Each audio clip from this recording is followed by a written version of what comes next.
जय Hind students, welcome to study for civil services. कैसे हैं आप सभी लोग? उम्मीद करता हूं सभी बहुत ही बढ़िया होंगे।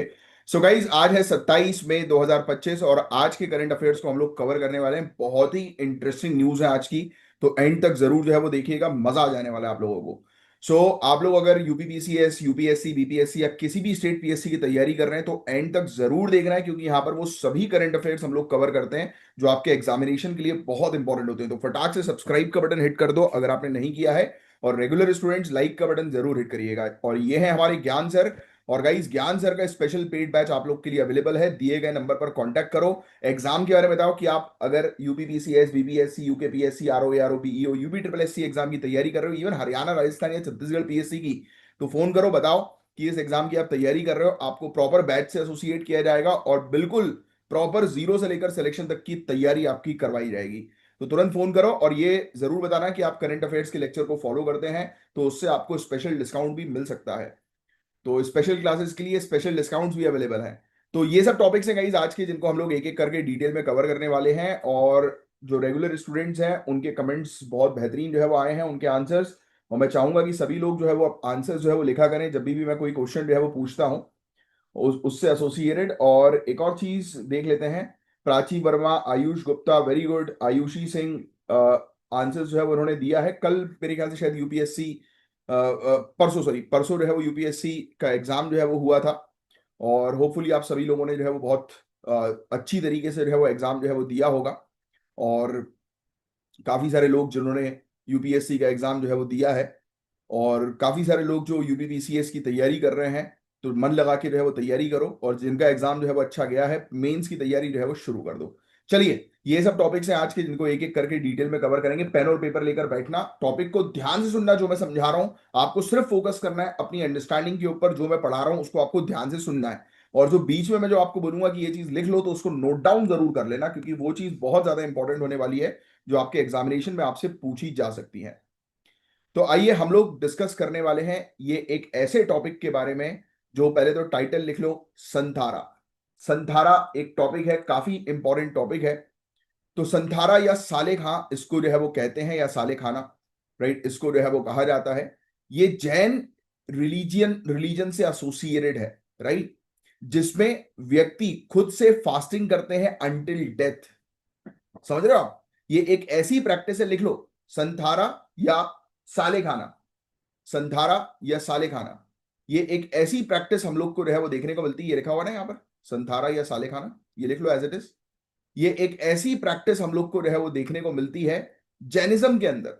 जैनिज्म के अंदर वो बहुत शानदार चीज आज आपको सीखने को मिलेगी।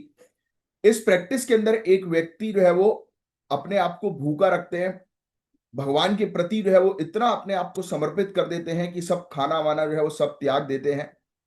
और कब तक? जब तक कि उनको मोक्ष की प्राप्ति ना हो जाए, डेथ ना आ जाए, मृत्यु ना आ जाए, तब तक जो है वो कुछ नहीं खाते हैं। तो काफी कठिन प्रैक्टिस है, और ये प्रैक्टिस हर किसी के बस की बात नहीं है। सिर्फ प्रैक्टिस वही कर सकते हैं जो जिन लोगों ने अपनी पूरी बॉडी पे, अपने माइंड पर कंट्रोल करके रखा है। और आज की दुनिया में लोगों का कंट्रोल अपने माइंड पर है ही नहीं, इसलिए तो वो सफलता हासिल नहीं कर पा रहे हैं। लोग सिर्फ कंप्लेन करते रहते हैं कि अरे यार, आजकल जो है वो सफलता हासिल करना जो है वो कितना ज्यादा मुश्किल है, राइट। वो इसलिए है क्योंकि लोग प्रैक्टिस ही नहीं कर रहे हैं वो सभी चीजें जो बहुत ज्यादा इंपॉर्टेंट है। और आज के इस पर्टिकुलर टॉपिक में मैं आपको वो सभी चीजें सिखाऊंगा जो, मतलब, आपको इस जैनिज्म के अंदर जो है वो देखने को मिलेगी। उससे आपको कुछ सीखने को मिल सकता है, जिससे कि आप अपनी लाइफ को बेहतर कर सकते हैं, राइट।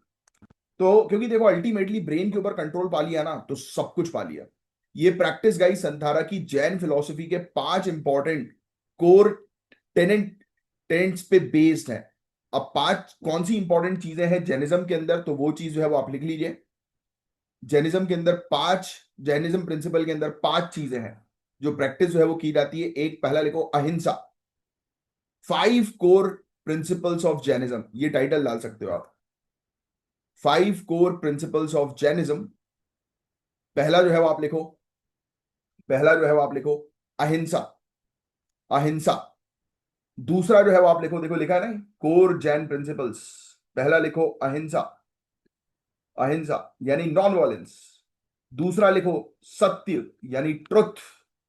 तीसरा लिखो ब्रह्मचर्य। ब्रह्मचर्य। ब्रह्मचर्य। चैस्टिटी, ब्रह्मचर्य। फिर अस्तेय, नॉन स्टीलिंग, अस्तेय। अच्छा, इसका अस्तेय का एक्चुअल मीनिंग आपको पता है कि क्या होता है? देखो, ब्रह्मचर्य, आई नो यू नो, मतलब मुझे पता है कि आपको, आप जानते हो ब्रह्मचर्य के बारे में, मुझे पता है आप ट्रुथ मतलब कि भाई सच बोलना है, झूठ नहीं बोलना, अहिंसा यानी कि नॉन वॉयलेंस, ये सब चीजें आप जानते हो। बट ये नॉन स्टीलिंग मतलब क्या? ये होता है कि किसी की चीज चुराना नहीं। हाँ, ये होता तो जरूर है, बट इसके अलावा और क्या है? इसके अलावा और ये भी है कि कई बार, कई केसेस में हम लोग क्या करते हैं, जैसे फॉर एग्जाम्पल हम लोग बैठे हुए एक टेबल में, है ना, सामने किसी का पेन रखा है, अपन ने जो है वो पेन उठाया, या बैंक में हम लोग गए और हमने किसी का पेन जो है वो रखा हुआ है, अपन ने उसको उठा लिया और लिख लिया और वहां पे वापस रख दिया। पता है, that is also a kind of चोरी, स्टीलिंग। आप अगर किसी की कोई वस्तु अगर यूज करने कर रहे हो, तो आपका ये फर्ज है कि आपको सबसे पहले उससे परमिशन लेनी है कि क्या मैं इस चीज को यूज कर सकता हूं। दैट मेक्स द पर्सनालिटी, कि आप कोई भी चीज जो है वो बिना किसी की इजाजत के नहीं कर रहे हो। तो this is also a very important character जो एक इंसान की पर्सनालिटी डिफाइन करता है। तो दैट इज अस्तेय, नॉन स्टीलिंग। समझ रहे हो आप? इसका मतलब सिर्फ चोरी नहीं है कि हर एक चीज, किसी की वस्तु अगर आप यूज कर रहे हो तो उससे आपको पूछना पड़ेगा। समझ रहे हो आप? तो ये है। और एक आता है अपरिग्रह, सबसे खतरनाक चीज, नॉन पॉजिटिवनेस। अपरिग्रह क्या है ये पता है? कि आपको जो है वो, अपरिग्रह का मेन मतलब ये होता है कि आप जो है वो किसी भी पर्टिकुलर मटेरियलिस्ट चीज के ऊपर ज्यादा फोकस मत करो, क्योंकि आज की दुनिया में हम काफी मटेरियलिस्ट हो गए हैं। पता है कैसे? कि अरे यार वो नया फोन लॉन्च हुआ है, यार वो आईफोन चाहिए अपन को तो, है। देखो यार, मैं एक्चुअली, मैं अपनी पर्सनल अपनी चीज बोलूं ना, तो मुझे ऐसा लगता है कि इंसान को मटेरियलिस्ट होना चाहिए, राइट। बट जो इंसान मटेरियलिस्ट नहीं है ना, वो इंसान लाइफ में सब कुछ कर सकता है, बड़े ओहदे पर पहुंच सकता है। क्यों? क्योंकि उसकी कोई ऐसी इच्छा ही नहीं है, बस वो अपनी नीड्स, अपनी आवश्यकता की पूर्ति कर रहा है। उसको ऐसा कोई डिजायर नहीं है। क्योंकि जब लोगों की डिजायर होती है ना, इच्छा होती है, जैसे फॉर एग्जाम्पल आप कर रहे हो सिविल सर्विसेज की तैयारी, यू नो अबाउट इट, कि आप लोगों की जो है वो सेवा करोगे, राइट, सिविल सर्विसेज, है ना। आप लोगों की जो है वो सेवा करोगे, लोगों के प्रॉब्लम्स जो है वो सॉल्व करोगे। इस बीच बताऊं, कई बार क्या होगा कि हो सकता है कि आपको स्टार्टिंग पीरियड में जो है वो बहुत छोटा शहर मिले, है ना, या अगर आप दूसरे एग्जाम की तैयारी करें तो कई बार गांव में पोस्टिंग जो है वो कर दी जाती है, क्योंकि सिविल सर्विसेज के अंदर जनरली आपको डिस्ट्रिक्ट में ही रखा जाएगा मेनली, राइट, या नियर बाय एरियाज में आपको दूर दराज फेंका नहीं जाएगा। हो सकता है अंडर डेवलप्ड डिस्ट्रिक्ट में हो आप, राइट, या बिल्कुल ही डेवलप नहीं हो उस डिस्ट्रिक्ट के अंदर अगर आप हो, तो हो सकता है कि वहां पर आपको वेरियस फैसिलिटीज ना मिल पाए, राइट, जिसकी आपको आवश्यकता है। जो आप सोच के गए होगे कि भाई अपन को तो बंगला चाहिए बड़ा, बट हो सकता है कि आपको एक छोटा सा क्वार्टर मिल जाए, राइट। क्वार्टर मतलब वाला क्वार्टर नहीं, रहने वाला क्वार्टर, राइट। तो वो मिल जाए। तो हो सकता है कि आपको लग्जरी गाड़ियां ना मिले, है ना, ऐसी नॉर्मल सी कोई भी गाड़ी जो है वो मिल जाए, मिलेगी तो जरूर गाड़ी, है ना। बट आप जो सोच के बैठे कि अरे फॉर्च्यूनर मिलेगी अपन को, शायद फॉर्च्यूनर ना मिले, है। तो ये चीज है, सियाज मिले, बट हाँ वो भी बहुत अच्छी गाड़ी है भाई। ऐसा नहीं है कि सियाज बेकार गाड़ी है, आईएएस ऑफिसर्स को मिलती है सियाज, राइट। और चलो ठीक है, मैं तो बोलता हूँ कि आपको बोलेरो मिल जाए, है ना। जो आप होप करके बैठे हो फॉर्च्यूनर की, अब आपको बोलेरो मिल गई, तो आप क्या होगा कि आपको कष्ट होगा अगर आप मटेरियलिस्टिक हो तो। और जब कष्ट होता है ना, तब इंसान करप्शन में चले जाता है। तो इसलिए इन सब चीजों से दूर रहना बहुत ज्यादा जरूरी है भाई, जितना। हाँ, मैं ये मानता हूं कि अगर आपको अपनी लाइफ में चीजें चाहिए, तो उसके लिए आप अलग से मेहनत करो, कोई दूसरी चीजें करो, कोई गलत काम बस मत करो। मेरा कहना ये है, इंसान को मटेरियलिस्टिक होना तो चाहिए, ये मेरी फिलॉसफी है। तभी तो इंसान आगे जो है वो बढ़ता है। जैसे कि भाई आज आज आपने जो है वो अपनी मेहनत से जो है वो फॉर एग्जाम्पल कि आई 20 खरीद ली, है ना। अब आपको और मेहनत करनी है कि अब आप जो है वो बीएमडब्ल्यू खरीदो, और मेहनत करो, रेंज रोवर खरीदो, और मेहनत करो, रोल्स रॉयस खरीदो, है। तो वो चीज है। बट हाँ, मेहनत जो होनी चाहिए वो ईमानदारी वाली होनी चाहिए। ऐसा नहीं है कि बेईमानी से आप जो है वो चीजें ले रहे हो। तो ये मेरा मानना है पर्सनल। बट जो ये हमेशा याद रखना, जो सच्चा साधु संत जो होता है ना, उससे जरूर बच के रहना और उसकी बातों पर भरोसा करना, क्योंकि उनको किसी चीज का मोह नहीं होता भाई। आप उनको किसी चीज से खरीद नहीं सकते। मुझे बहुत अच्छे से याद है, हमारे यहाँ पर एक, हमारा हमारा दादी का मंदिर है। दादी तो अब रही नहीं, बट उस समय जब वो थी तब एक मुनि बाबा आए थे हमारे यहाँ। तो मौनी बोलते हैं ना, जो जो चुप रहते हैं, बहुत बड़ी जटा थी उनकी, राइट, और बिल्कुल चुप थे बिल्कुल वो, यानी कि उनका जो है जो था वो एक वो था, प्रण लिया था उनने कि 12 साल तक जो है वो शांत रहेंगे, वो कुछ नहीं बोलेंगे, चुप। फिर उनकी 12 साल की जब अवधि खत्म हुई, तब मैं तो उस समय छोटा था जब उनसे मिला था, जब मैं बड़ा हुआ, अभी 5-6 साल पुरानी बात है, तो तब दोबारा वो आए थे मंदिर में मिलने, तो दादी तो थी नहीं, तो वो रुके थे वहां पर। तो जब रुके थे तब तब मैंने उन्हें जो है वो 500 रुपए जो है वो दिए थे। राइट, जैसे होता है ना कि किसी को दक्षिणा जो है वो दो, तो उनने देखा नोट की तरफ, मेरी तरफ देखा, बोलता हम इसका क्या करेंगे। तो मैंने कहा ये आपकी किसी ना किसी चीज में काम जरूर आएगा। बोलता ये चीज अगर मेरे काम में आ गई तो मैं किसी काम का ही नहीं। फिर मैंने उनसे पूछा, मतलब पैसे देने के बाद मैंने उनसे पूछा कि महाराज जी मुझे बताओ ना कि मेरा क्या होगा आगे चल के, सब ठीक होगा कि नहीं होगा। उन्हें कुछ नहीं बोला, उन्होंने बोला कि बस परिश्रम करो, मैं अच्छी चीज करोगे तो अच्छा होगा। है ना, जैसे अपन लोग बोलते हैं कि साधु संत से मिलो, वो अपना फ्यूचर जो है बता देंगे। राइट, उनको पता होता है, उनकी शक्ति होती है उनके पास, बट फिर भी बोलते हैं कि नियति नियति के अकॉर्डिंग जो इंसान आपको चलने दे रहा है, वो सबसे शक्तिशाली इंसान है, याद रखना। और ऐसे लोग नहीं मिलते हैं। इवन भगवानों की अगर बात करें, तो भगवान शिव को जो है वो पता था कि जो सती माता है, जब वो अपने घर वापस जाएंगी तो क्या होगा उनके साथ, उनको पता था बहुत अच्छे से। और उसके बाद इस संसार का क्या होगा, वो जानते थे पूरी चीजें, बट फिर भी उन्होंने सती माता को रोका नहीं, जाने दिया। क्यों? नियति, कि जो चीज होनी है वो चीज होनी है, उसको आप टाल नहीं सकते। जो आज की रेट में जो आज आप कर्म करोगे, वही आपका फ्यूचर बनेगा। Right now what you are is just because of your past. जो आपने अपने पास्ट में किया है ना, उस वजह से आप आज हो जैसे हो। और अगर आपको अपने फ्यूचर को अच्छा बनाना है, तो उसके लिए आज आपको मेहनत करनी पड़ेगी। अगर आप सिर्फ सोचते रह जाओगे फ्यूचर अच्छा होगा, फ्यूचर अच्छा होगा, अपने प्रेजेंट को नहीं सुधारोगे ना, तो फ्यूचर कभी अच्छा नहीं होगा। इसलिए हमेशा एक लाइन कही जाती है, जो आप फ्यूचर में बनना चाहते हो, और ये मैं अक्सर कई बार दोहराता भी हूं, जो आप फ्यूचर में बनना चाहते हो उसके बारे में आज से सोचना शुरू कर दोगे ना, आज से। जैसे आपको ऑफिसर बनना है, तो आज सोच लो कि आप एक ऑफिसर हो, तो आपका माइंडसेट वैसा बनने लगेगा, और एक दिन वो चीज आपको मिल जाएगी। बिलीव करो उस चीज पर जो आपको चाहिए आज ही, तो वो आपको डेफिनेटली मिलेगा। This is called law of attraction, as well as ये यूनिवर्स की चीजें हैं भाई। और जो चीज होती है उसी की बात होती है, जो नहीं होता उसकी बात होती ही नहीं है।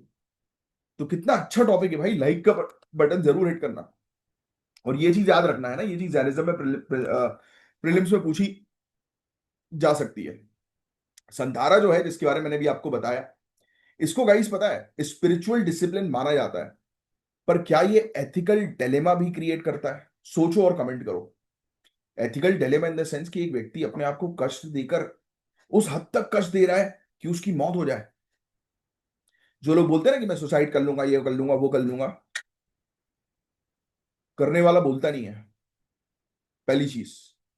और ये जो चीज है ना, अपने आप को भूखा रखना उस हद तक, जिस हद तक प्राण ना चले जाए, ये भाई साहब हर किसी के बस की बात नहीं होती।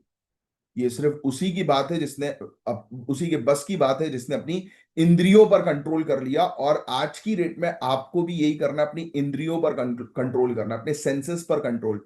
जो आपका, आप अभी ये बीच में एक स्टूडेंट ने पूछा था, सर क्या करें, जैसे जैसे एग्जाम सामने आ रहा है, मन नहीं लग रहा। तो मतलब आपका अपने मन पर कंट्रोल ही नहीं है, आपको अपना मन बेवकूफ बना रहा है। तो आज से अपने मन पर कंट्रोल करो। मन नहीं लग रहा तो क्या हुआ, मेरा दिमाग मुझे सिग्नल देगा, या मैं इतना शक्तिशाली बन जाऊं कि अपने दिमाग को कंट्रोल कर लूं? जहां आपने अपने दिमाग को कंट्रोल कर लिया ना, वहां आप जो चाहोगे अपनी लाइफ में वो आपको मिलेगा। आइए, एक और चीज मैं आपको बताना चाहता हूं, जो शायद न्यूज, हाँ न्यूज में हम लोग को, हाँ आइए, 2025 में इंदौर में एक घटना के बाद ये टॉपिक दोबारा हेडलाइंस में आएगा इस, जहां एक जैन साधु ने संथारा दिया एक 3 साल की टेम्पररी इल बच्ची को। टेम्पररी यानी कि कुछ बीमार थी बच्ची, जिसके बाद उसकी डेथ हो गई। 3 साल की बच्ची को संथारा दिया गया। आपने शायद ये चीज रील्स वगैरह में देखी होंगी, या कहीं ना कहीं देखा होगा, इग्नोर किया होगा, बट ये चीज न्यूज में हम इसीलिए पढ़ रहे हैं क्योंकि ये न्यूज में आई है। किस किस ने ये न्यूज जो है वो देखी थी, मुझे कमेंट बॉक्स में बता सकते हो। और आपको बता दें, 2015 में राजस्थान हाई कोर्ट ने संथारा को सेक्शन 306 आईपीसी के तहत सुसाइड अबीटमेंट माना था, but later that year honourable supreme court ने इस जजमेंट पर स्टे कर दिया, बोलते हुए कि आर्टिकल 25 के अंडर रिलीजियस फ्रीडम के अधिकार संथारा को प्रोटेक्ट करते हैं। ये लिख लेना, ये वाला पॉइंट। न्यूज में क्या चला वो तो मैंने आपको बता दिया, बट ये चीज आप लिख लो, 2015 में राजस्थान हाईकोर्ट ने ये चीज कही कि संथारा जो है वो इलीगल है। ये लिखना, संथारा इलीगल है, राजस्थान हाईकोर्ट ने कहा। और उसको आईपीसी, भारतीय दंड संहिता की धारा 306, section 306 of Indian penal code, इसके तहत आत्महत्या के उकसावे के संतुलित माना गया, कि आप किसी को उकसा रहे हो आत्महत्या करने के लिए, लिख लेना। फिर उसके बाद में हम लोग को देखने को मिला उसी सेम ईयर पे ऑनरेबल सुप्रीम कोर्ट ने स्टे लगा दिया और कहा कि नहीं भाई, आर्टिकल 25 के तहत जो है वो प्रोटेक्शन दी गई है ना। ये भी लिख लेना, फंडामेंटल राइट्स के अंदर आपने अनुच्छेद 25 को पढ़ा है कि भाई प्रोटेक्शन दी गई है और संथारा जो है वो आर्टिकल 25 के तहत प्रोटेक्टेड है, तो इस पर अभी और विचार किए जाएंगे। एथिकल चैलेंज क्या है गाइस, जब एक माइनर या वल्नरेबल व्यक्ति जो बीमार है उसे इस रिचुअल में इन्वॉल्व किया जाए तो सहमति और ऑटोनॉमी का मुद्दा तो उठेगा ही, क्योंकि वो मेजर तो है नहीं, 18 साल से ज्यादा की उम्र उनकी है नहीं जिससे कि सोचने समझने की शक्ति उनकी डेवलप हो। तो जिसकी सोचने समझने की शक्ति ही डेवलप नहीं है उसको आप संधारा में इन्वॉल्व कर दो, और यहां तो 3 साल की बच्ची यार। तो कई बार ये सब चीजें सवाल उठाती हैं, समझ रहे हो आप। आइए कुछ और चीज मैं आपको बताता हूं। जैन कम्युनिटी के लिए संधारा गाइज एक अल्टीमेट स्पिरिचुअल एक्ट है। इसके लिए 4 चीजें बहुत जरूरी होती हैं। अगर कोई व्यक्ति जिसको संधारा करना है तो उसको 4 चीजें करना बहुत ज्यादा जरूरी है। ये वाले पॉइंट्स जो अभी आप लिख लेना, पहले आप सुनो। पता है, पहली चीज मैंने आपको बता दिया, मटेरियल पोजेशन का त्याग। कि कोई नहीं, यानी कि आपको अगर कोई उकसा रहा है, आप डिस्ट्रिक्ट कलेक्टर बन गए आने वाले समय में, आपके सामने कोई इंडस्ट्रियलिस्ट आया और आपको बोलता है कि यार वो जमीन जो है उस पर हमारा स्टे लग गया है, उसको क्लियरेंस जो है वो दे दो जल्दी, जिससे कि हमारा काम हो जाए। तो आप टस से मस नहीं हो रहे, मान नहीं रहे। फिर उसने ये बोला कि कोई बात नहीं, दुबई में जो है वो आपको 3 करोड़ का जो है वो इन्वेस्टमेंट करवा देते हैं आपकी किसी भी फैमिली मेंबर के नाम पर, उसकी जिंदगी सेट। तो आपने बोला नहीं, 3 करोड़ में क्या होगा है, इंडस्ट्रियलिस्ट है उसको वो चीज चाहिए है। फिर उसने बोला एक काम करते हैं सर, आपकी वाइफ के या मैडम आपके हस्बैंड के नाम पर एक एनजीओ रजिस्टर करवा देते हैं पुराना, उनको उनका मेंबर बना देते हैं, और उस पर जो है वो हम फंडिंग करवा देते हैं 10 करोड़ की। वो चलेगा, उनकी लाइफ भी सेट, आपके परिवार वाले की पुश्ते भी सेट। रिटायरमेंट के बाद आप दुबई सेटल हो जाना, फिर 3 करोड़ का आपको गिफ्ट कर ही रहे हैं, या आपका इन्वेस्टमेंट ही होगा। समझ रहे हो। तो जो व्यक्ति लोभी होगा वो तुरंत पेपर पे साइन मार देगा या जुगाड़ करवा देगा। जो लोभी नहीं है वो तुरंत एक फोन घुमाएगा, या फिर उसको बोलेगा कि आप खुद दरवाजे से वापस जाएंगे जिससे आप वापस आए हैं, तो बोलोगे आप कि जो एंट्री है वही एग्जिट है ना, तो आप जा सकते हैं, थैंक यू। या अगर आप और स्ट्रिक्ट हुए तो 2 कांस्टेबल को बुला लोगे, बोलोगे कि पकड़ो इसको, रिश्वत देने की कोशिश कर रहा है मुझे, बंद करो साले को अंदर। तो ये चीज, मटेरियल पोजीशन भाई, जिसने इस चीज पे कंट्रोल कर लिया ना अपनी इच्छा पे, वो सब कुछ जीत सकता है। आज की डेट में आपको बंद कमरे में बैठकर तैयारी करनी है, पढ़ाई करनी है, आपके दोस्त हर वीकेंड पे पार्टी कर रहे हैं, रील्स डाल रहे हैं, तो आपका मन कर रहा है कि काश मैं भी पार्टी करता। This is also material position, कि आपको कहीं जाना है, आपको चीजें चाहिए, आपको वो लग्जरी लाइफस्टाइल चाहिए। बट अगर आप वो चीज त्याग के अपनी सिर्फ पढ़ाई पे लग जाओ तो भाई साहब गेम आपका है। नेक्स्ट, इमोशन, ये बहुत इंपॉर्टेंट, बहुत मजे मस्त लगता है मुझे ये वाली चीज।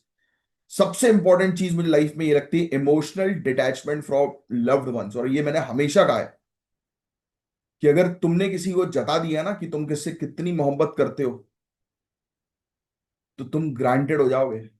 कभी लाइफ में किसी को भी ये मत जताना कि how much you love them, because तुमने अपने प्यार का इजहार कर दिया ना, उस दिन से सोच लेना कि तुम्हारा गेम ओवर है, कटेगा तुम्हारा बहुत गंदा।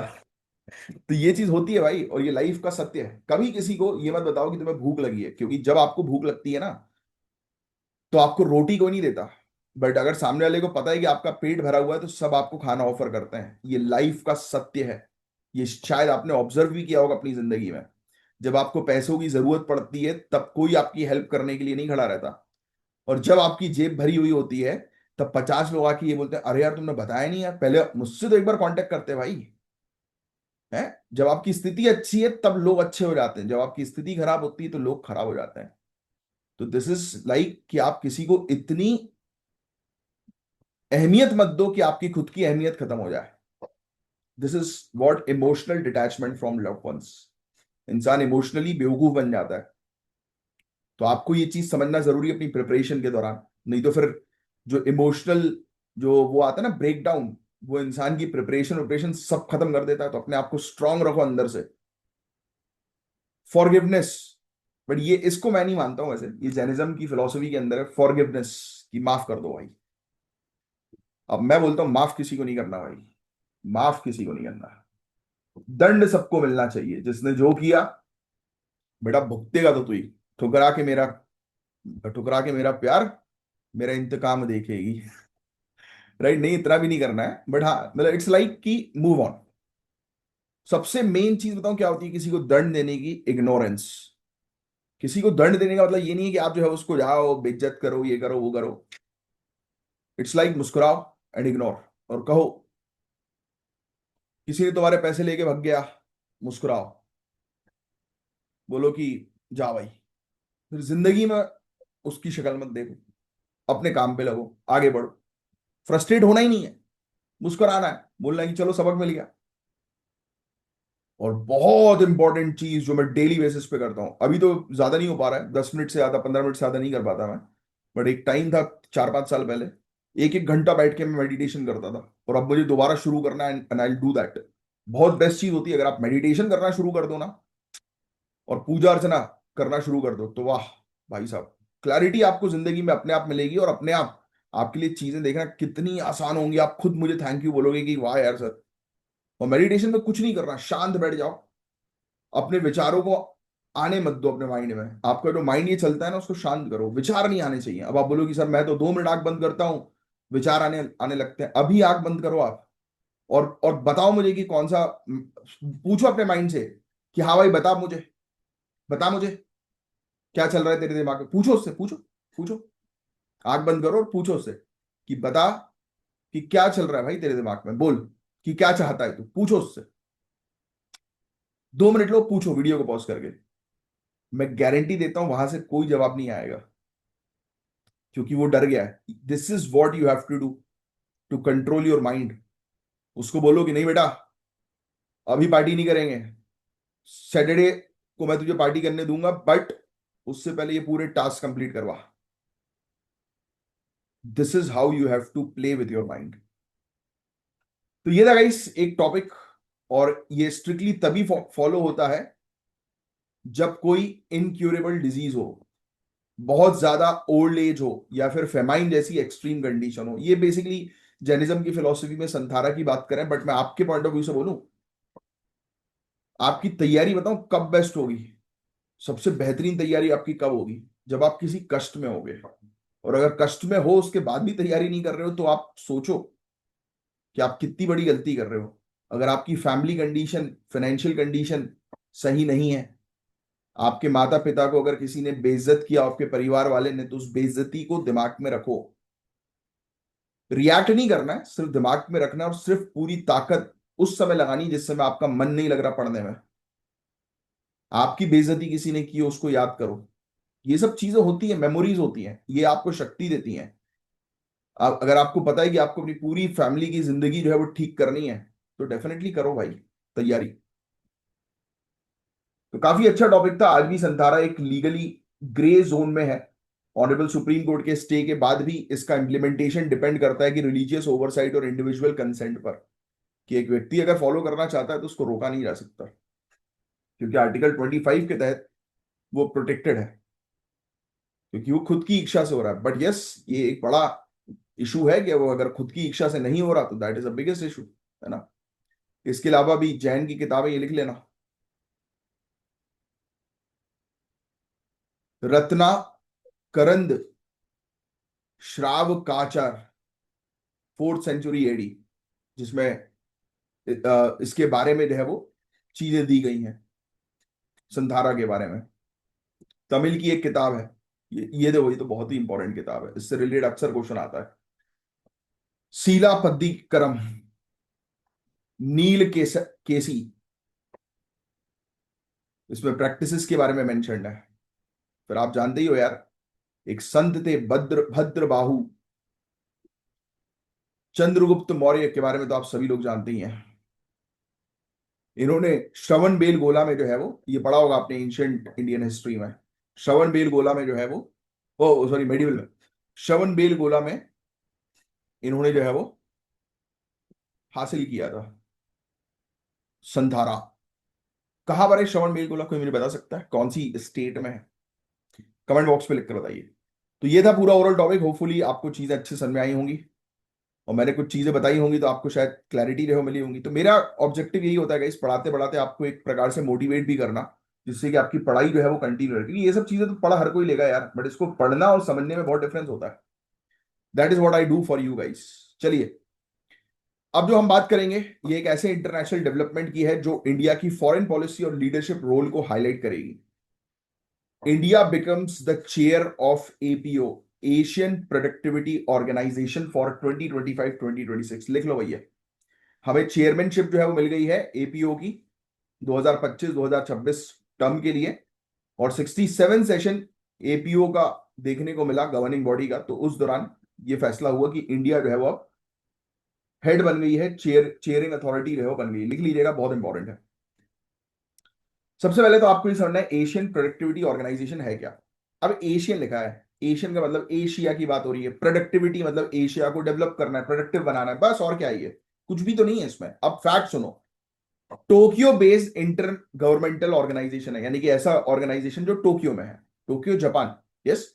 इसका मेन एम है प्रोडक्टिविटी, इनोवेशन, सस्टेनेबिलिटी और इकोनॉमिक कॉपरेशन को प्रमोट करना। लिखने की जरूरत नहीं है, आप जानते हो एशिया पैसिफिक, बस ये लिखना है कि टोक्यो बेस्ड और इंटर गवर्नमेंटल ऑर्गेनाइजेशन है। 1961 में इसका फाउंडेशन हुआ, इंडिया इसका फाउंडिंग मेंबर था। इसका काम ही यह है कि भाई ये एशिया जो है, एशिया क्षेत्र डेवलप हो, वहां पर इनोवेशन हो, प्रोडक्टिविटी बढ़े, है ना, इकोनॉमिकली आगे बढ़े। आज इसमें 21 मेंबर कंट्रीज है, जैसे India, Japan, Indonesia, south Korea, Vietnam etcetera. 21 countries हैं, ये लिख लेना कुछ कंट्रीज के नाम वगैरह। मेन पर्पस पब्लिक और प्राइवेट सेक्टर दोनों में प्रोडक्टिविटी लेड सस्टेनेबल डेवलपमेंट को प्रमोट करना, कि ऐसी प्रोडक्टिविटी हो जो सस्टेनेबल डेवलपमेंट के साथ हो। बस अब सुन लो इसके बारे में, बाकी और कुछ नहीं है इसमें। 67 सेशन के दौरान इंडिया ने ऑफिशियली इसकी चेयरमैनशिप अब संभाली है। इंडिया डेलीगेशन को लीड किया है DPIIT secretary, ministry of commerce and industry के, उनके द्वारा। और इंडिया ने अपनी कमिटमेंट रिपीट करी है कि हम इनोवेशन करेंगे, ऑन्टरप्रेन्योरशिप पर काम करेंगे, सस्टेनेबिलिटी पर काम करेंगे और रीजनल कोलैबोरेशन पर काम करेंगे। ठीक है, ऑब्जेक्टिव अगर आपको ऑलरेडी पता है। इंडिया का रोल देख बताता हूं मैं आपको। अब एपीओ विजन 2030 को सपोर्ट किया जा रहा है, जो यूनाइटेड नेशन के सस्टेनेबल डेवलपमेंट गोल्स के साथ अलाइंड है, यानी कि United nation sustainable development goals जितने भी उनको अचीव करने के लिए प्रमोट किया जाएगा इसकी मेंबर कंट्रीज को, कि वो काम करें। ग्रीन प्रोडक्टिविटी 2.0 फ्रेमवर्क को एक्सपैंड जो है वो किया जाएगा। ऑब्वियस सी बात है कि हम जो भी प्रोडक्शन करें, एनवायरमेंट को ध्यान में रखते हुए करें, नाम से चल में आ रहा है ग्रीन प्रोडक्टिविटी। इंडिया अपने एक्सपीरियंस यूज करेगी डिजिटल इनोवेशन इकोसिस्टम को जो है वो बढ़ाने के लिए। स्टार्टअप इंडिया, डिजिटल इंडिया, ऐसे इनिशिएटिव को मॉडल के रूप में प्रेजेंट किया गया है, क्योंकि इंडिया जो है वो इस क्षेत्र में जो है वो लीड करती है। तो ऑब्वियस सी बात है कि हम एज अ बिग ब्रदर के तौर पर जो है वो हेल्प करेंगे, स्मार्ट गवर्नेंस पर काम करेंगे, सस्टेनेबल इंडस्ट्रियलाइजेशन, एमएसएमई को सपोर्ट करने के एक्सपीरियंसेस जो रहे हैं हमारे, वो हम शेयर करेंगे एज अ चेयरमैन के तौर पर। ठीक है, एग्रीकल्चर, इंडस्ट्री, गवर्नेंस, हर हर फील्ड में प्रोडक्टिविटी लेड ग्रोथ प्रमोट करना इसका ऑब्जेक्टिव होता है। ट्रेनिंग करेंगे, वर्कशॉप करवाएंगे, पॉलिसी एडवाइजरी सर्विस देंगे, सेंटर ऑफ एक्सीलेंस बनाएंगे, बेस्ट प्रैक्टिसेस जो इनोवेशन और सस्टेनेबिलिटी में हो रही है उसके लिए, है ना। ग्रीन प्रोडक्टिविटी एजेंडा को एक्सपेंड करेंगे, वो बता ही चुका हूं, लिखने की आपको जरूरत नहीं है, पूछेंगे नहीं, सिर्फ सुनना है। अच्छा, इस क्षेत्र में ये इंपॉर्टेंट क्यों है? तो ऑब्वियस सी बात है यार, जब हमें देखने को इस क्षेत्र में पहली चीज तो गरीबी है, तो गरीबी रिड्यूस करना है, जॉब क्रिएट करना है, बेटर क्वालिटी लाइफ जो है वो प्रोवाइड करानी है, तो वो प्रोडक्टिविटी से पॉसिबल है। कोविड के बाद से जो रिकवरी है, क्लाइमेट चैलेंजेस जो सामने आए हैं, उसमें एपीओ का रोल और भी इंपॉर्टेंट हो गया है। फिर महिलाओं को, एमएसएमई को, अंडर सर्व कम्युनिटीज को हेल्प करनी है ना, डिजिटल प्रोडक्टिविटी पे फोकस करना है कि एशियन क्षेत्र जो है वो डिजिटली आगे बढ़ सके, है ना। तो ये चीज हम लोग को देखने को मिल रही है। फ्यूचर रेडी करवाना है, एआई, ऑटोमेशन, इंडस्ट्री 4.0, इन सब एरियाज में आगे बढ़वाना है। एनवायरमेंट पर फोकस करना है, एनर्जी एफिशिएंसी पर, वेस्ट रिडक्शन पर, इको लेबलिंग जैसी प्रैक्टिसेस के थ्रू सस्टेनेबल ग्रोथ को प्रमोट करना है। तो बहुत बेसिक चीज है। और इंडिया की चेयरमैनशिप एक ऐसे टाइम पर आई है जब इस क्षेत्र को एनर्जी डिमांड, डिजिटल डिसरप्शन और क्लाइमेट के मुद्दे से डील करना है। और एपीओ के प्लेटफॉर्म से इंडिया को इंक्लूसिव और इनोवेटिव ग्रोथ के डायरेक्शन में लीड इंडिया करेगी। तो बहुत अच्छी चीज है ये हमें काफी इंटरनेशनल फ्रंट्स पर हेल्प करेगी। बस यही चीज है गाइस, और कुछ नहीं है इसके अंदर।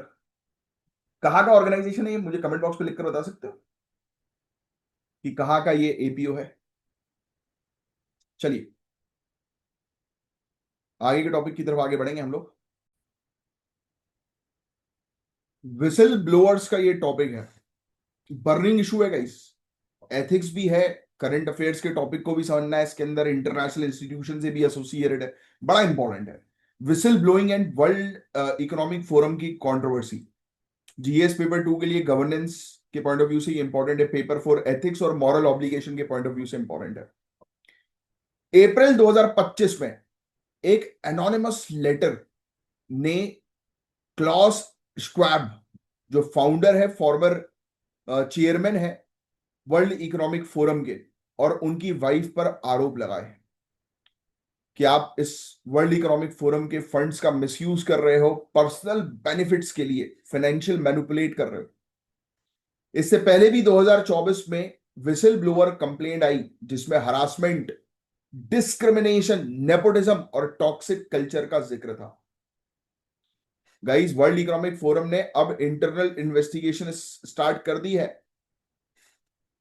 श्वेब ने रिजाइन किया है एज नॉन एग्जीक्यूटिव चेयरमैन के तौर पर। तो समझे आप कि मतलब कितनी बड़ी ये चीज। लिख लेना, इनका नाम भी लिख लेना आप, आरोप लगाए इनके ऊपर। एक ऐसा लेटर आया जिसपे किसी का नाम नहीं था, तो इनके ऊपर, इनकी वाइफ के ऊपर जो है वो आरोप है कि आप वर्ल्ड इकोनॉमिक फोरम के फंड्स का मिसयूज करते हो। अब इंटरनल जांच जो है वो शुरू हो गई है, तो अब देखते हैं आगे चल के क्या होगा। बट उससे पहले विसिल विसिल ब्लोइंग क्या होती है? किसी ऑर्गेनाइजेशन के अंदर हो रहे फ्रॉड, करप्शन या अनएथिकल प्रैक्टिसेस को ऑथराइज बॉडीज को रिपोर्ट करना है। जैसे फॉर एग्जांपल कई केस में पता है आपके साथ होगा। एग्जांपल के तौर पर आप एक जिले के एसपी हैं, आपके पास जो है वो एक अननोन लेटर आ सकता है, या कोई ऐसा व्यक्ति आपसे मिल सकता है जो आपसे रिक्वेस्ट करेगा, बस मेरा सर नाम डिस्क्लोज मत करिएगा, मैडम नाम डिस्क्लोज मत करिएगा, मैं आपको पूरी चीजें बताऊंगा कि यहाँ पर ये फ्रॉड हो रहा है, बट मैं नहीं चाहता मेरा नाम डिस्क्लोज हो। इसी को विसिल ब्लोअर प्रोटेक्शन कहते हैं। क्योंकि कई केसेस में यही होता है कि ये जो लोग जो जानकारी देते हैं ना, तो उनकी जान पर जो है वो बन आती है। तो ये सबसे बड़ा एक, ये लिख लेना, इसका प्रिंसिपल, कोर प्रिंसिपल बहुत इंपॉर्टेंट है। इसका कोर प्रिंसिपल जो है वो लिखिए,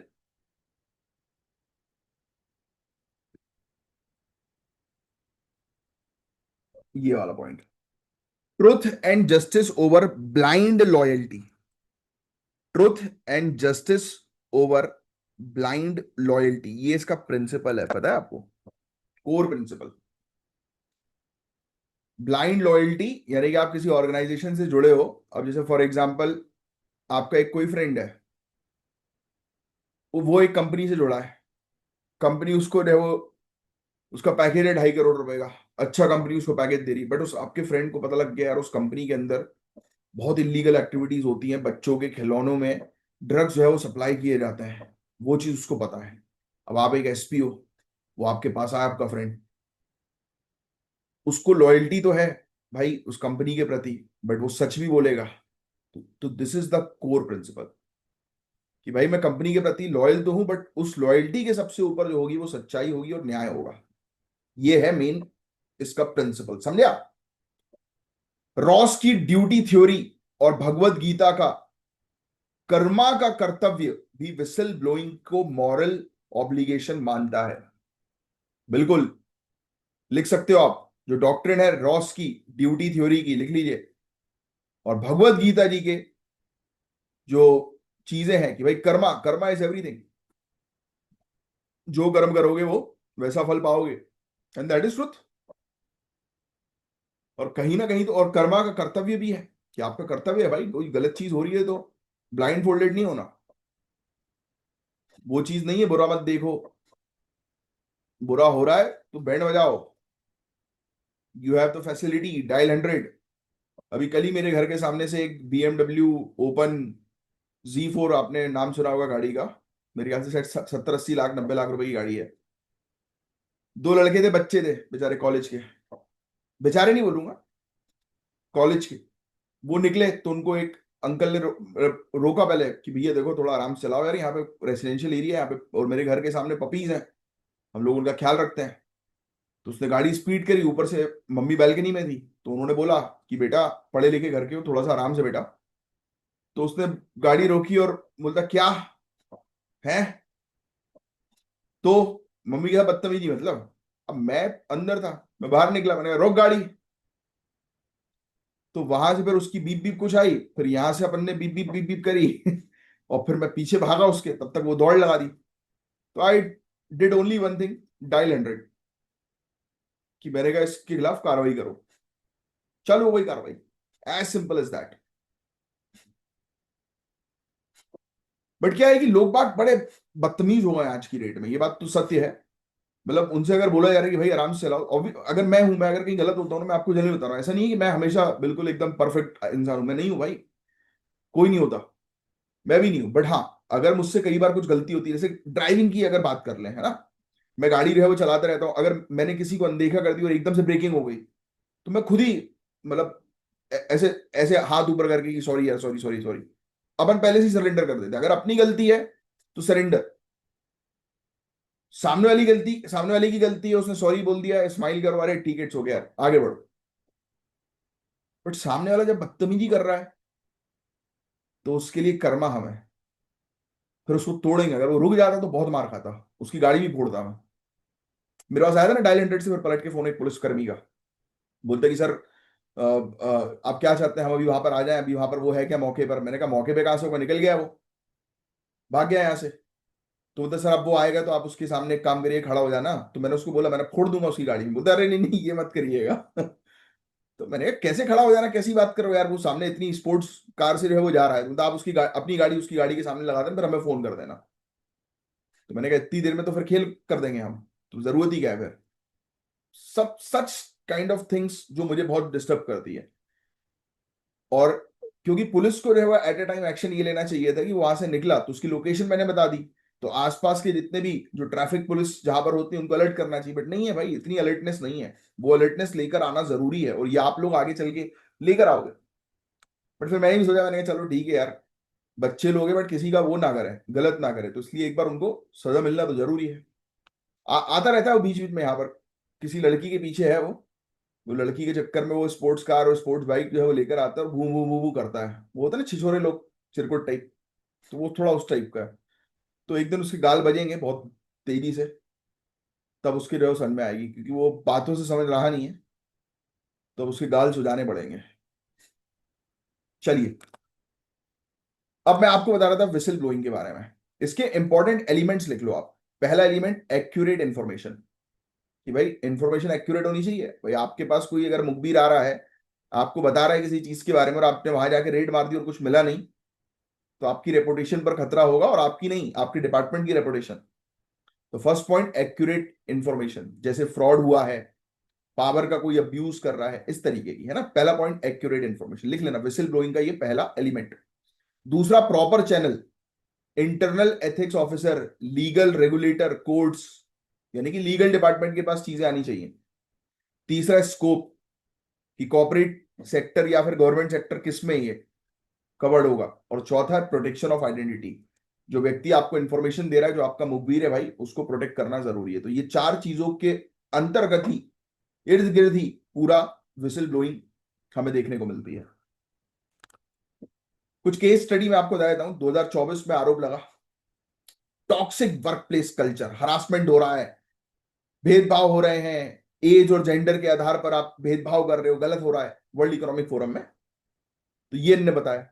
इनने बोला कि ये जो क्लॉस श्वाब जो है, ये अपने सक्सेसर को अपॉइंट कर सके, फैमिली इन्वॉल्वमेंट भी था। मतलब ये कह रहे हैं कि जो पावर में बैठा हुआ व्यक्ति वो सिर्फ अपने व्यक्ति को लेकर आ रहा है, नेपोटिज्म। मैटरनिटी और रेशियल डिस्क्रिमिनेशन हो रहा है, महिलाओं को और ब्लैक एम्प्लॉइज जो हैं उनको हटा दिया जाता है ना, उनको प्रमोट नहीं किया जा रहा। ठीक है, तो ये चीज हम लोग को देखने को मिल रही है। तो ये सब चीजें उन्होंने हाईलाइट जो है वो करी, उतना आपको डिटेल में जाने की आवश्यकता नहीं है। 2025 में जो आरोप लगे वो यही थे कि भाई स्टाफ से एटीएम विड्रॉल पर्सनल यूज के लिए करवाया, ऑफिशियल फंड्स को प्राइवेट मैसेजेस और हॉलीडेज के लिए जो है वो यूज किए गए। तो ये चीज है, आप हॉलीडेज में जो है वो प्राइवेट इसके फंड्स को यूज जो है वो कर रहे हो। ठीक है, आपको बता दें US SEC whistleblower program भी एक है। 2023 में 600 मिलियन यूएस डॉलर से ज्यादा का रिवॉर्ड दिया गया था इंटरनेशनल लेवल पर। ये चीज यानी कि कोई रिपोर्ट करता है तो उसको इस प्रोग्राम के तहत जो है वो अवार्ड भी मिलता है। ये लिख लेना भैया आप। यूरोपियन यूनियन के डायरेक्शंस हैं कि कॉन्फिडेंशियलिटी मेंटेन रखी जाए, है ना। यूनाइटेड नेशन कन्वेंशन है करप्शन के अगेंस्ट, वो अगेन रिकॉग्नाइज करता है विसल ब्लोइंग को कि ये बहुत इंपॉर्टेंट टूल है अकाउंटेबिलिटी का। इंडिया की बात करते हैं, इंडिया के अंदर ये कानून लिख लेना, सिर्फ कानून के नाम। Whistle blower protection act 2014, companies act 2013, SEBI की 2021 की गाइडलाइंस। तो इन सब में विसल ब्लोइंग का जिक्र हम लोग को, इवन आरटीआई एक्ट 2005, इन सब में विसल ब्लोइंग के बारे में मेंशन्ड है। चैलेंजेस यही है यार, कई बार लोगों को डर लगता है कि हम सच्चाई बता देंगे, पता लगे वो डिपार्टमेंट को जिसको बताई वही करप्टेड निकल गया। होता है कई बार ऐसा कि एक व्यक्ति जो है वो किसी के पास शिकायत लेके जा रहा है, वो सामने वाला व्यक्ति क्या करेगा, उसको बोलेगा कि अरे नहीं अब टेंशन मतलब अपने घर जाओ, हम बिल्कुल ख्याल रखेंगे। और जो अधिकारी है वो फोन कर देगा कल्प्रेट को, क्रिमिनल को। वो बोलेगा भैया तुम्हारे खिलाफ शिकायत आई है, भिजवा दो जरा पेटी, है इस फार्म हाउस में भिजवा दो। तो रफा दफा कर देते हैं और बता देते हैं कि किसने कंप्लेन बताई, बट उसका अलग से लगेगा एक आधा आधा होगा और, है, समझ रहे हो आप। तो क्या हुआ, सामने वाला व्यक्ति विसल ब्लोअर की मौत, क्लियरली मौत। क्योंकि विसल ब्लोअर छोटे मोटे खुलासे नहीं करते भाई, ये बड़े स्कैम्स, बड़े खुलासे में लोग रहते हैं, मरते भी हैं। व्यापम कांड हुआ था मध्य प्रदेश के अंदर, बहुत बड़ा कांड था, बहुत लोग इन्वॉल्व थे, बड़े बड़े लोग इन्वॉल्व थे।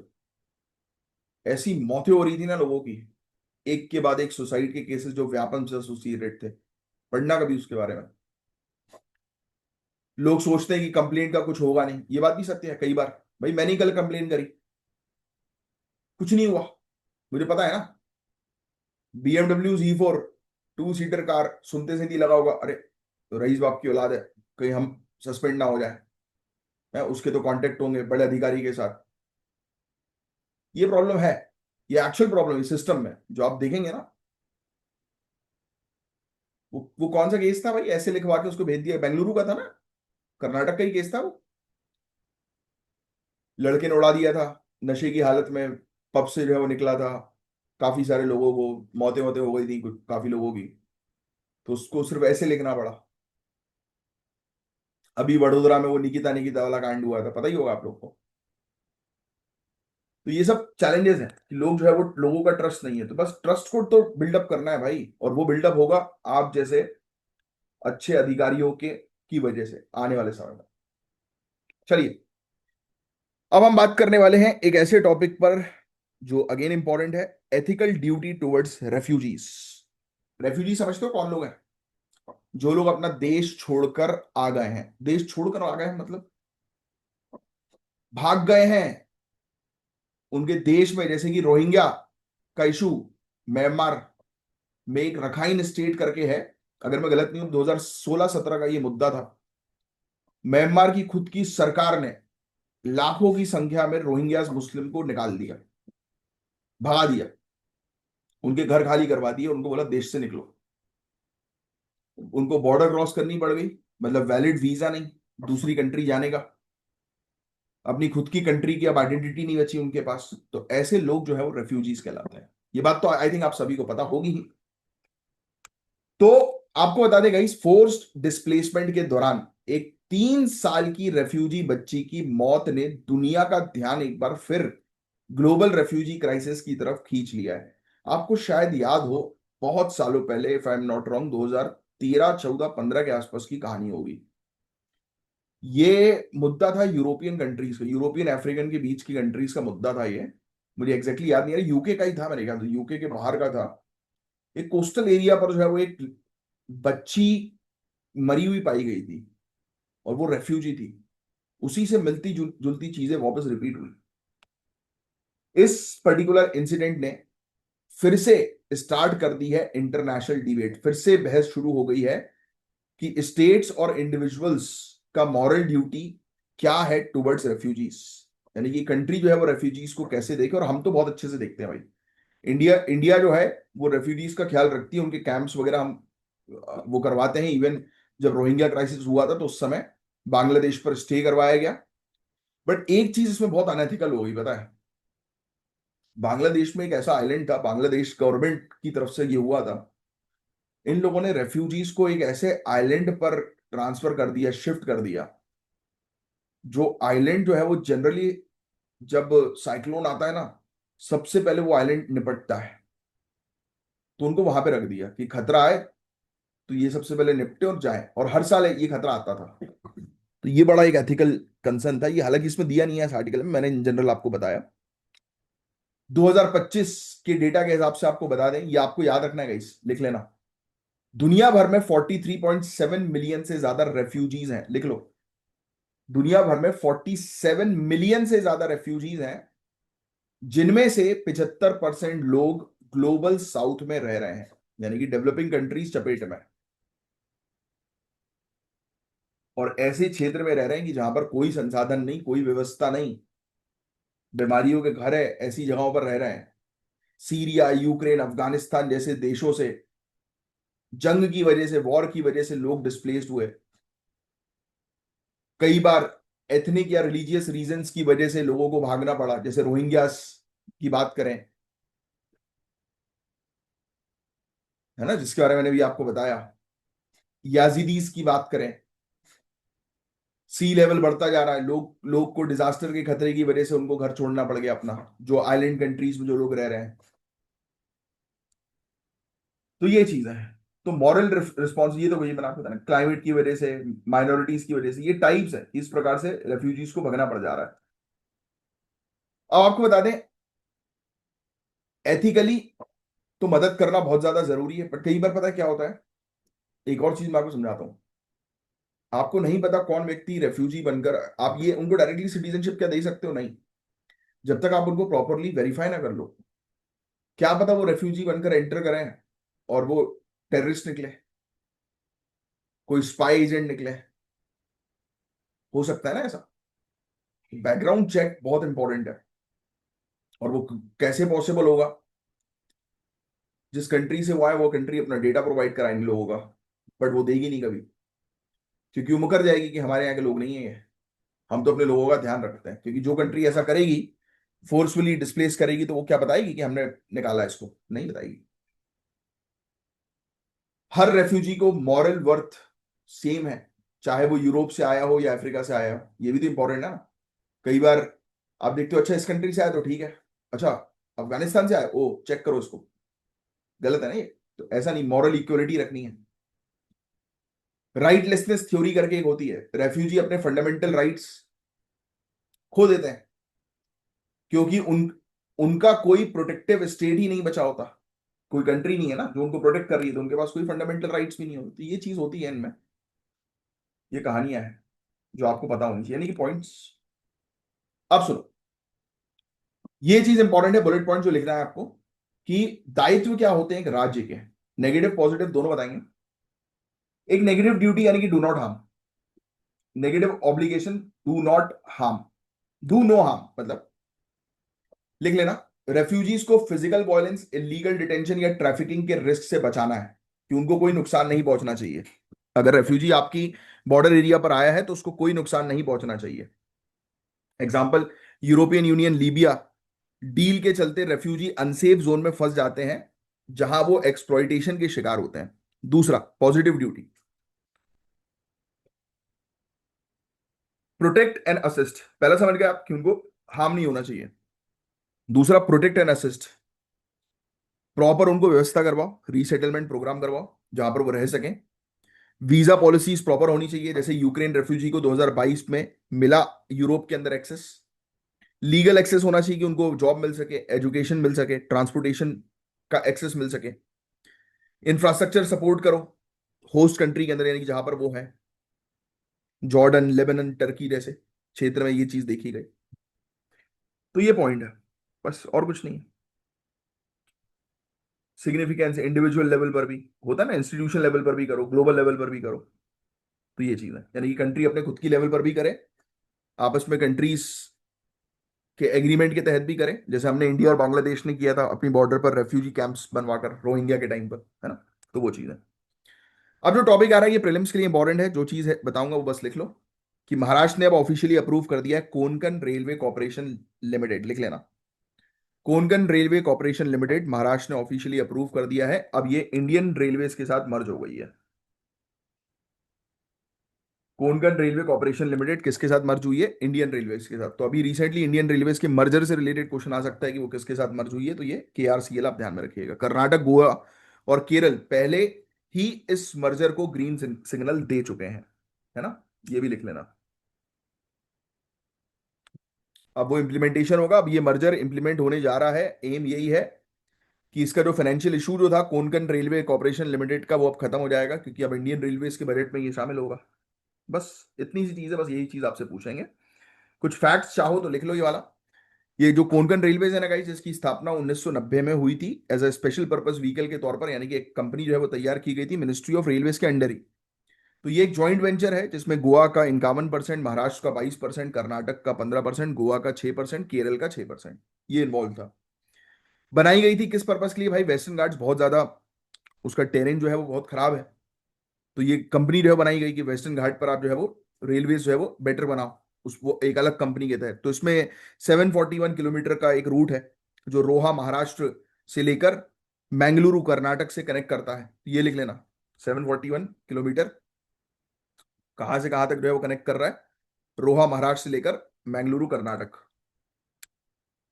अब ये लाइन एक इंजीनियरिंग मार्वल है गाइस, मतलब बेहतरीन इंजीनियरिंग करी है, क्योंकि यहाँ पर माउंटेन्स, रिवर्स, घाट्स, इन सबको क्रॉस करता है ये क्षेत्र, और ये रूट ट्रेवल टाइम को रिड्यूस करता है, और पैसेंजर प्लस फ्रेट मूवमेंट, जो माल वगैरह जो होता है ना एक जगह से दूसरी जगह जाता है, उसके लिए लाइफलाइन बन गया है वेस्टर्न कोस्ट पर। बस यही चीज थी। अभी इनको फंडिंग की इशू हो रही थी बहुत ज्यादा, तो इसलिए मर्जर जो है वो किया गया। बस ये चीज आपको ध्यान में रखनी थी, और कुछ नहीं है इस टॉपिक के अंदर। That's it. इंडियन रेलवेज का मर्जर में जो है वो क्या रोल होगा, तो इंडियन रेलवेज ने एक्सेप्ट कर लिया महाराष्ट्र की कंडीशन, क्योंकि उनको नाम चाहिए था कोंकण रेलवे, है ना। तो वो कंडीशन एक्सेप्ट जो है वो हो गई है। मर्जर के बाद कोंकण रूट जो है वो मैनेज किया जाएगा इंडियन रेलवेज के तौर पर, बस एज इट इज। ठीक है, बस काफी सारी चीजें इसमें जो मैंने आपको बताई, वो बस वही चीज ध्यान में रखो, बाकी और कुछ नहीं। न्यू डेवलपमेंट बैंक एक ऐसा टॉपिक है जो पहले भी पढ़ा चुका हूँ, वीडियो को पॉज करो, ट्राई करो आंसर देने की। Very important topic, new development bank. Next, F A T F R है भैया, बहुत इंपॉर्टेंट टॉपिक। मैं हमेशा इसके बारे में बात भी करता हूँ, और मैं आपसे बोलता भी हूँ इसके बारे में आपको पढ़ना है, तो आप ही इसका आंसर जो है वो आज देंगे। पाकिस्तान आया था ना इसकी ग्रे लिस्ट में। इसकी जनरली पता है क्या होती है, लोगों को दो लिस्ट जो है वो पता होता है इसमें। अच्छा चलो आप ही बताओ, इसकी कौन सी लिस्ट है? ब्लैक लिस्ट में कौन सी कंट्री शामिल है ये भी बताना कमेंट बॉक्स पे लिखकर। और एफएटीएफ से ही जुड़ा ये मेंस का क्वेश्चन है, जरूर इस क्वेश्चन का जो है वो आप लिखिएगा 120 से 150 वर्ड्स में। तो चलिए मैं साइन ऑफ करता हूं। ये है ज्ञान सर, और ज्ञान सर के स्पेशल पेड बैच को ज्वाइन करने के लिए दिए गए नंबर पर आप कांटेक्ट करिए। और मैं हूं आपका एजुकेटर कमलाक्ष झा। मिलेंगे नेक्स्ट लेक्चर में, तब तक के लिए bye bye, take care, have a great day. जय हिंद, जय श्री महाकाल गाइस।